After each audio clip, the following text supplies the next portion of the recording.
Request చేస్తున్నా, ఈ dedicated channel ఏదైతే ప్రపోజ్డ్ డెడికేటెడ్ ఛానల్ కంప్లీట్ చేయాల్సిన అవసరం ఉంది. తాత్కాలికంగా ఈ మురుగంతా కూడా ఈస్టర్న్ డెల్టా దాటించి ఆనక బ్యారేజ్ డౌన్ స్ట్రీమ్లో లంకల్లో కనుక పెట్టగలిగితే ఈ కాలం అంత ఇంకిపోతుంది. వర్షాకాలంలో వరదలు వచ్చినప్పుడు కొట్టుకుపోతుంది. దాన్ని ఏర్పాటు చేయించమని దాదాపుగా 600-700 కోట్ల రూపాయలు ఖర్చు అయ్యే ప్రాజెక్ట్ని టేకప్ చేసి దాన్ని నిర్మాణం చేయగలిగితే రాజమండ్రికి మురుగు నుంచి రక్షణ కల్పించగలుగుతాం. అలాగే అమృత పథకంలో శాంక్షన్ అయిన 90 కోట్ల రూపాయల పనులు ఆగిపోయినాయి సార్. ఇంపార్టెంట్ అంటే రైల్వే స్టేషన్ రోడ్ మీరు చూసారు ఎప్పుడున్నారు.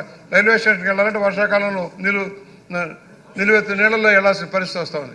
కనుక అమృత పథకానికి కూడా నిధులు కేటాయింపు చేసి ఆ డ్రైనేజ్ వ్యవస్థను బాగు చేస్తేనే కానీ రాజమండ్రికి మోక్షం రాదు.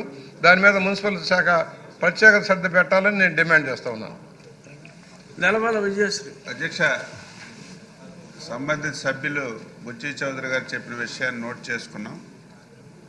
సహచార మంత్రివర్యులు నారాయణ గారి దృష్టిలో పెట్టి ఆ సమస్య పరిష్కారానికి త్వరగా చర్యలు తీసుకుంటామని సభ్యులకు తెలియజేస్తాం. ఏ మంత్రులు అయితే ఇక్కడ లేరో ఆ బాధ్యత తమరు తీసుకుంటే.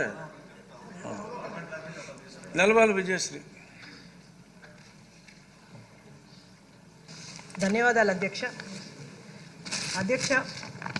మన దేశంలోనే రెండవ అతిపెద్ద ఉప్పునీటి సరస్సు అయిన పులికాట్ సరస్సు మా సూలూరుపేట నియోజకవర్గంలో ఉందని చెప్పుకోవడానికి చాలా గర్వంగా ఉంది అధ్యక్ష. ఈ పులికాట్ సరస్సులోని నీరు కాలంగి నది ద్వారా పులికాట్ సరస్సులోకి చేరుతుంది అధ్యక్ష. ఈ కాలంగి నది నుంచి 3 మండలాలు అయిన తడ, దర్వార్ సత్రం, సూలూరుపేట ఈ 3 మండలాలకు ప్రవహిస్తూ 75 కిలోమీటర్లు ప్రయాణించి పులికాట్ సరస్సు ద్వారా సముద్రంలోకి చేరుతుంది అధ్యక్ష.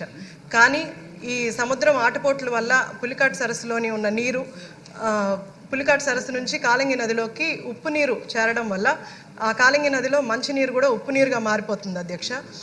దీని కారణంగా 50 సంవత్సరాల క్రితం తడమండలంలోని వాటంబేడు గ్రామం దగ్గర ఒక గ్రాయిన్ నిర్మించారు అధ్యక్ష.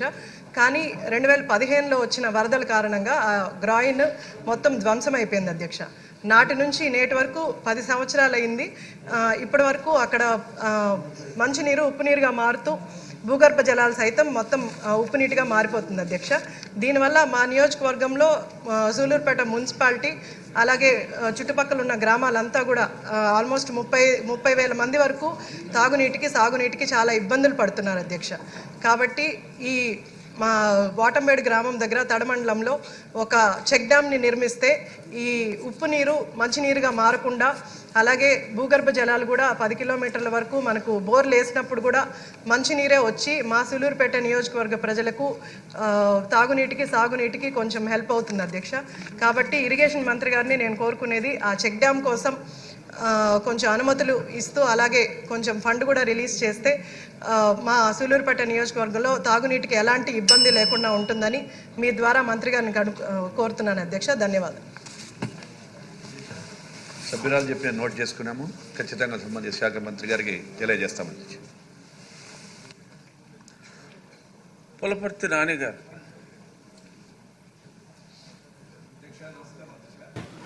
మీ ద్వారా రైతు బిడ్డ అయినటువంటి పెద్ద నారా చంద్రబాబు నాయుడు గారికి